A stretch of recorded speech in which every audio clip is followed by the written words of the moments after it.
Yeah, I'm gonna keep it 100 with y'all. I was in a dark place a few years, you know what I'm saying? And I have to give a special thank you, shout out, thank you, all that love. I gotta give a special thank you to the people that was really like there for me. Bishop T.D. Jakes, my chief of staff, Christina Coram, KK, and Gibson, keeping me free.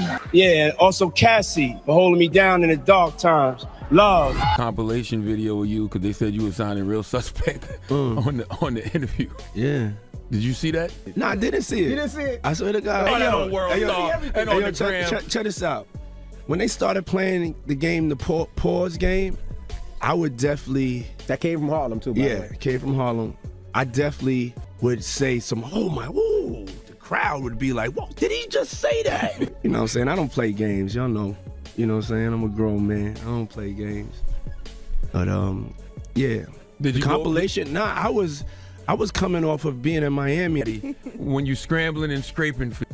Hey, man. I don't know what I was talking about. Hey. Nah. I mean, I was you don't go back and look at that stuff and laugh. I mean, it could be funny. I don't really be on it like that. Yeah, you know what I'm saying? Like. I'm sure we can put Charlamagne's compilation against Diddy's compilation. We have a bunch. We put. Yeah. I mean, I also don't do it because I know I'm bad at the game. Right. I know I say like reckless stuff out my mouth that's just not maybe adding up to with somebody who's homophobic, but I'm not homophobic and I really don't care. You know what I'm saying? But I'm bad at the game. Hi, I'm going to keep it 100 with y'all. I was in a dark place a few years, you know what I'm saying, and I have to give a special thank you, shout out, thank you, all that love to I got to give a special thank you to the people that was really like there for me. Bishop T.D. Jakes, my chief of staff, Christina Coram, KK Gibson, keeping me free, yeah, also Cassie for holding me down in the dark times. Love Scene Diddy Combs is a name that needs no introduction. Chine, he has been around forever as a record producer, songwriter, entrepreneur, and mogul. He's one of the biggest names in the entertainment industry. Now he is also a fugitive, according to unconfirmed reports from different media sources.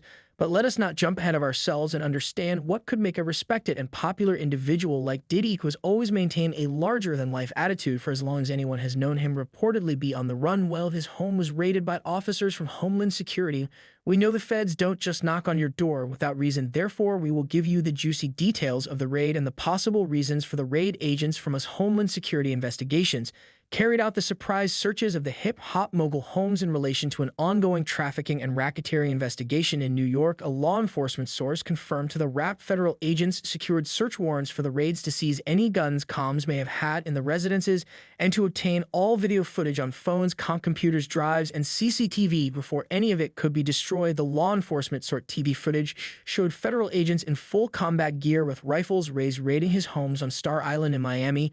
In High Hills, Los Angeles, Combs' adult sons Justin and Christian King were seen being marched out of the LA property at gunpoint. They were also seen outside the property in handcuffs talking to agents. They were detained, then released without charges during the raid. Other clips showed armored tanks rounding the house and drones deployed to sweep the area. Meanwhile, at Diddy's Miami home, staff were also marched outside at gunpoint while a gunboat with armed agents flagged the property from the water. Further details revealed that the inside of the legendary rapper's home showed how the agents completely ransacked the property, taking all computer equipment and drives. Some media sources reacted to the home invasion, describing it as excessive. For instance, a source close to the rap said this level of force is likely because the feds likely already have the case and corroborating witnesses. The same source said this is an extra search for evidence and is done with the element of surprise and force so that evidence, particularly video evidence, cannot be destroyed. Prosecutors are likely looking for evidence of trafficking, production of or firearms. Naman Ramani, a former federal prosecutor and the president of West Coast Trial Lawyers, was not involved in the case, told the media after details of the raid were released to the public. When asked about the large number of agents that were involved in the raid, Ramani explained that it had to do with the size of Diddy's homes. The last thing you want when conducting a raid is to have too few agents and to put them at a risk of violence. There is also the possibility that individuals flee or they destroy evidence. Diddy owns 2 adjacent waterfront properties on Miami's exclusive Star Island, a 1,954 feet mansion and one that is nearly 8,000 feet, which he bought in 2021 for $35 million from music producers Gloria and Amelo Estefan. His 9-bedroom home in Los Angeles, which he bought for $40 million in 2014, features a lagoon-style swimming pool with a grotto on his part. Diddy's attorney has reacted to the raid by the agents of Homeland Security. There was a gross overuse of military-level force as search warrants were executed at Mr. Khan's residences. The statement began, "There is no excuse for the excessive show of force and hostility exhibited by authorities or the way his children and employees were treated." He continued, "Mr. Combs was never detained but spoke to and cooperated with authorities." Dyer's statement continued despite media speculation. Neither Mr. Combs nor any of his family members have been arrested, nor has their ability to travel been restricted in any way. There has been no finding of criminal or civil liability with any of these allegations. McCombs is innocent and will continue to fight every single day to clear his name despite the robust denial from both Diddy and his defense team. The speculation that possible trial and prison sentence awaits the "I'll Be Missing You" singer remains high among media sources. They made a compilation video with you cause they said you were signing real suspect on the interview. "Yeah, did you see that?" "No, I didn't see it." "You didn't see it? I swear to God, check this out." When they started playing the game, the P.O. Pause game, I would definitely, that came from Harlem too, by the way. "Yeah, came from Harlem." I definitely would say some "oh my," oh, the crowd would be like, "What did he just say?" That you know what I'm saying. I don't play games. Y'all know, you know I'm saying I'm a grown man. I don't play games, but yeah, compilation. And I was coming off of being in Miami when you scrambling and scraping for "hey man, I don't know what I was talking about." "Hey now, nah, I mean, you don't go back and look at that stuff and laugh. I mean, it could be funny. I don't really be on it like that. You know what I'm saying? Like I'm sure we can put Charlemagne's compilation against Diddy's comp. We have a bunch. I also don't do it because I know I'm bad at the game. I know I say like reckless stuff out my mouth that's just not maybe, adding up to with somebody who's homophobic. But I'm not homophobic, and I really don't, care, what I'm saying. I'm bad at the game. But why are the feds suddenly interested in Diddy? Scene Diddy Combs is no stranger to negative publicity.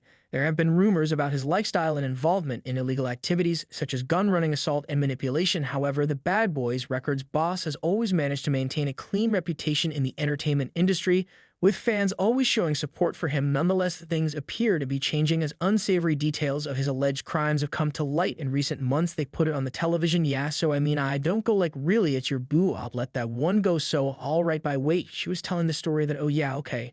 So Terrence was a bit nervous, and I told a Puff about it, and he said, "Have him give me a call." So we FaceTimed, and they had their man talk, and he said, "Make it believable, you guys. This is like going to be a great movie for you, and he's proud of us." At the end of the day, the actor talked to Puff, yes. "So I didn't know you call him Puff, yeah." Scene, "Yeah. I think everybody has their different name. Well, he seems like a good guy. And once when he was selling you Sarak vodka he brought a big mobile. By the way, Cassie comes from our area, Connecticut. Do you still have a family there?" "I do, in New London, Connecticut." "Oh, that's nice. You're getting a chance to see them while you're here." "Yeah, they came. We had a screening last night, and they came to it. It was really nice to be with them." "That's nice. All right, you can catch Cassie, The Perfect Match, tomorrow in theaters everywhere. Nice to meet you in person." "Nice to meet you as well. Thank you so much. Say to Puff for us." We'll text him and said, we said, can we FaceTime him? "What the heck, let's do it later." "Yeah, all right, CN. Always want to hang with them." "All right, there is a new restaurant in Bushwick getting a lot of buzz for its Colombian, Spanish, and Italian sea troubles. Began with lawsuit filed by ex-girlfriend Cassandra Ventura Cassie, claiming the Combs trafficked and viciously beat her from 2005 until 2018, including forcing her to have with male prostitutes. Cassie alleged she was trapped by Mr. Combs in a cycle of abuse, violence, and trafficking. The filing stated, "Has been so understanding with everything, so it's good. Do you believe that love at first sight?" I do. Was it love at first sight with your boyfriend? It was a long time ago. What makes you guys work? Well, I think what makes any relationship work, if it is working, is, just not talking about it too much and just keeping it close to your heart. Mr. Combs would use his phone, laptop, and tablet to film Miss Ventura having with a hired worker, she said in the suit. In addition, there are a lot of other unsavory details we can't discuss in this video because of their sensitive nature, her attorney stated, while Miss Ventura quickly deleted any photographs or video of acts if they were taken on her phone. Mr. Combs repeatedly made clear that he retained many videos of Miss Ventura during Foos freakouts, as he called them. Diddy settled the suit the following day without admitting any wrongdoing. Incidentally, after the raids on the rappers, Holmes Cassie's legal representative released a statement to the media. "We will always support law enforcement when it seeks to prosecute those that have violated the law." The singer's rep said, "Hopefully, this is the beginning of a process that will hold Mr. Combs responsible for his depraved conduct. It's so difficult to reflect on the darkest times in your life. Sometimes you got to do that. I hit rock bottom, but I make no excuses. My behavior on that video is inexcusable. I take full responsibility for my actions in that video. Disgusted. I was disgusted then. When I did it, I'm disgusted. Now I went and I sought out professional help. I had to go into therapy and go on to rehab. Had to.